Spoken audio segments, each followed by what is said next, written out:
Now, it is 18 years since the 2007-2008 post-election violence that threw the country in a state of despair, uncertainty and fear. Survivors of the post-election violence are still waiting for justice and compensation, with a Court of Appeal expected to make its ruling on the matter tomorrow, Friday. Elizabeth Atieno had a sit-down with some survivors of sexual violence who are still seeking medical and psychosocial services, with SHA, that's SHA, making things more difficult. In December 2007, lives were taken, lives were changed. The country was in turmoil. Over 1,000 people were killed and some 350,000 displaced. Men, women and children, no one was spared from the gross violation of human rights. The aftermath of the 2007-2008 general elections has left many with scars, both physical, mental and emotional. A stark illustration of the enduring tensions and the challenges the country had to overcome, and the fragility of the democratic trajectory. Kelvin, not his real name, was a Form 2 student when the angel of death ascended on the roof of their home in Kibra, Nairobi County. The 31st of December 2007 will forever remain engraved in his memory. Nilikuwa Form 2. My elder sister ndiye alikuwa ananisimamia mambo na karo na shule, school fees, na hiyo wakati ilikuwa ni usiku, wagaidi wakaingia kwa nyumba, wakaanza kumrepo, kamnajisi. The same thing imehappen kwake, imehappen kwangu, na after hapo akapoteza maisha yake. Walimdunga kisu na akakufa. Baada hapo wakaanza kuninajisi mimi. After hapo kuninajisi, nikajipata niko hospitali, na hata my sister mwenyewe sikupata nafasi ya kumzika, kwa sisi kama Waislamu mtu akikufa immediately yeye uzikwagwa. Sikupata hiyo nafasi ya kumzika. Hiyo ni uchungu yenye bado pia mimi niko naye, bado tena uchungu yenye mimi niko naye tena kufanyiwa ile kitendo ya unyama kama hiyo mimi, na ilikuwa ni wakati wa siasa. Following the harrowing experience, Kelvin was forced to drop out of school as the sole breadwinner. Her deceased sister was no more. Hata kama niko peke yangu, kama siongei na kuwa na mawazo nyingi sana, na mimi hupenda sana kuongea, kupeana historia yangu, because the more napeana story yangu ama pamoja na story ya wenzangu na masurvivors wenzangu, na kuaga napata ile nguvu, na ile mawazo inakuwa inapunguka na inaisha. 31st of December 2007, Anne, not her real name, woke up and opened her business, but things took a drastic turn at around 11 p.m. on that fateful day, when the men armed with crude weapons attacked her home, which equally hosted her business. Sasa wenye walimaliza kutoa vitu, ndio mmoja alikuja akanifunika na wakaanza kuninjanisi. Sasa mimi nikakuwa hata sinjielewi, nikakaa kwa nyumba kwa siku 2 kaa sinjielewi. Mama rafiki yangu ni alikuja akanisaidia, akanipeleka kwa chemist. Juu hiyo wakati kulikuwa kumbaya, singeweza hakuna mtu angeweza kupita aende hospitali, hata akanisaidia akanipeleka chemist. Nikasaidika tu na painkiller, lakini nilikuwa na uchungu sana, singeweza kusaidika. Nikameza hizo mandawa, lakini sikusaidika. Nikaendelea na kumeza hizo ndawa kwa wiki moja, ndio nikaenda hospitali Mbagathi, nikaweza kulazwa. Hiyo kitu ili affect maisha yangu. Juu hakuna mtu upenda kukaa peke yake bila ndoa. Hiyo kitu ilikuja ika affect maisha yangu.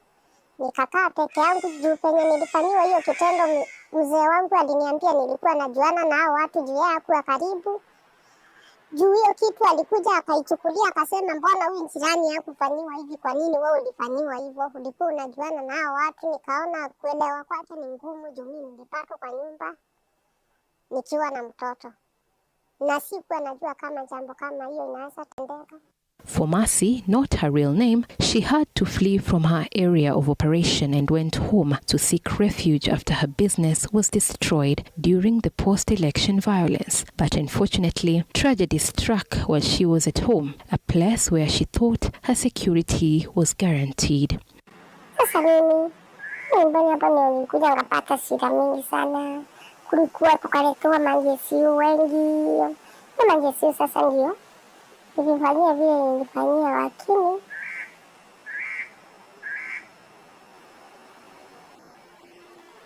nilipata kanseli, lakini sitakangi kukumbuka hiyo kitu sasa. Vitu zingine saa hizi wejisema njoo nasikia roho yangu ikumbuka inaudhika zaidi na itarudisha mambo ya uko nyuma. Mercy, not her real name, has been on treatment for 18 years now after she developed high blood pressure from the assault. She narrates how the medical journey was recently dealt a blow following the rollout of SHA, sentiments echoed by Nuru, also not her real name. Na dawa zangu wenye nakunywanga kwa pade na kunywanga jamii ngapi? Kila siku 200. Sasa wakati ukienda tu hospitali haifanyi kitu. Unalipia kitanda na chakula yenye iko huko unakula. Dawa unanunua. Iwe ni damu unatafuta mwingine ama unaenda unanunua. Tuseme ni 8,000. Dawa unanunua chini ya 3,000. Tunaishi na shida kama hiyo. Nuru is another survivor of the 2007-2008 post-election violence. Janga ikatokezea.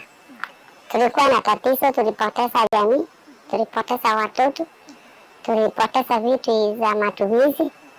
Hiyo wakati hata kazi iliharibika. Wengine tulipata shida kama magonjwa. Kwa miili yetu tulipata maumivu mbalimbali. Yenye hadi saa hii bado inatibiwa na gharama.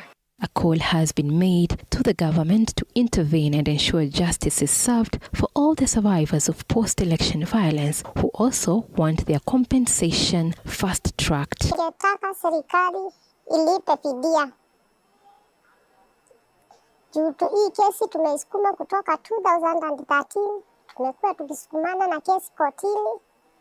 Tunasukumana nayo na bado serikali haijalipa fidia yetu kama sisi waathiriwa. The 2008 post-election violence played out largely on ethnic lines, and ethnicity continues to play an inordinate role in Kenya political life. Ethnic-based violence has a long history in the country, fueled by grievances over land, privilege and inequality.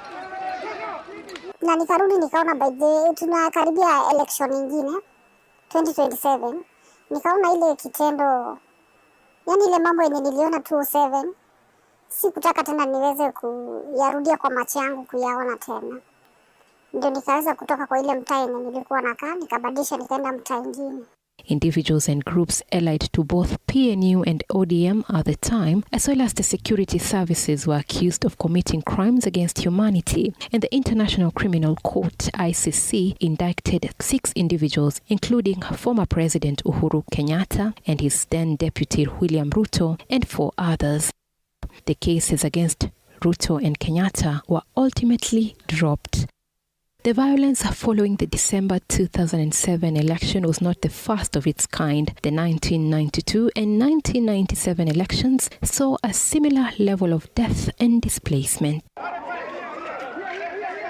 For survivors of the 2007 post-election violence, with each passing day, hope is fading away, but they can only wish that the occurrences of the 2007 general elections will never be witnessed in the country. Elizabeth Atieno, TV 47.